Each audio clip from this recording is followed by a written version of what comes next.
Du jour au lendemain, j'ai eu l'impression qu'on m'enlevait, enfin je survis en fait. Mon cœur est mort quand lui est mort.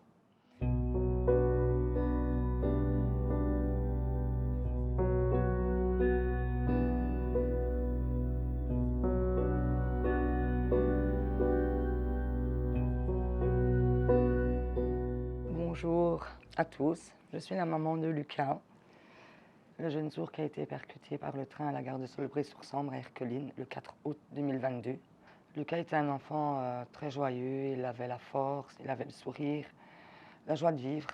Il rigolait tout le temps, faisait le clown, il aimait bien faire rire les gens, aider aussi les gens et il était magnifique. En fait, quand j'ai eu Lucas, que j'ai accouché de Lucas, on ne savait pas que Lucas était sourd.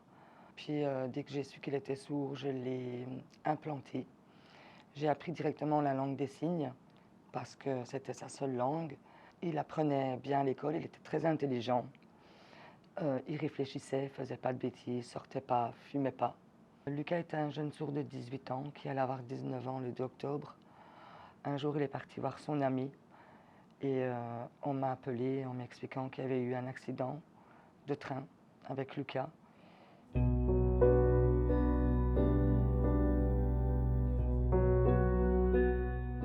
Tout de suite, je me suis demandé ce qui s'était passé. La police est arrivée chez moi en m'expliquant qu'en fait, Lucas n'avait pas prêté attention au signal, dû qu'il était sourd, donc il ne l'a pas entendu, et à traverser, il s'est fait percuter de plein fouet. Quand je l'ai su, déjà, je ne comprenais pas ce qui m'arrivait, parce que j'étais fort fusionnelle avec mon fils, je signais tout le temps, je faisais des petits mots quand il partait, parce qu'il adorait prendre le train, il aimait bien tout ça. Puis du jour au lendemain, j'ai eu l'impression qu'on m'enlevait, enfin je survis en fait. Mon cœur est mort quand lui est mort. Malheureusement, il a fallu cet accident pour que les gens comprennent qu'il y a des personnes sourdes, malentendantes ou aveugles et qu'il est temps peut-être que les choses elles bougent. J'aimerais faire passer le message que j'ai été jeune, moi aussi. J'ai fait des bêtises, moi aussi.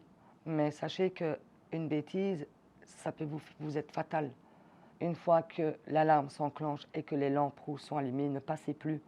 Parce que vous n'auriez même pas le temps de dire ouf que le train vous aura déjà percuté. Et là, c'est vos familles qui vont être anéanties. Les personnes qui restent derrière, elles ne vivent plus après, elles pleurent tout le temps, elles ne mangent plus. J'ai vraiment envie de vous dire que malgré que vous êtes sourd, vous devez encore donner plus d'attention, surveiller, regarder les signaux, tout ce qui peut être à votre disposition. Parce qu'un train, ce n'est pas une voiture, ça ne s'arrête pas comme ça. C'est fini, une fois qu'il est enclenché, c'est trop tard. Et une vie, c'est important, une vie.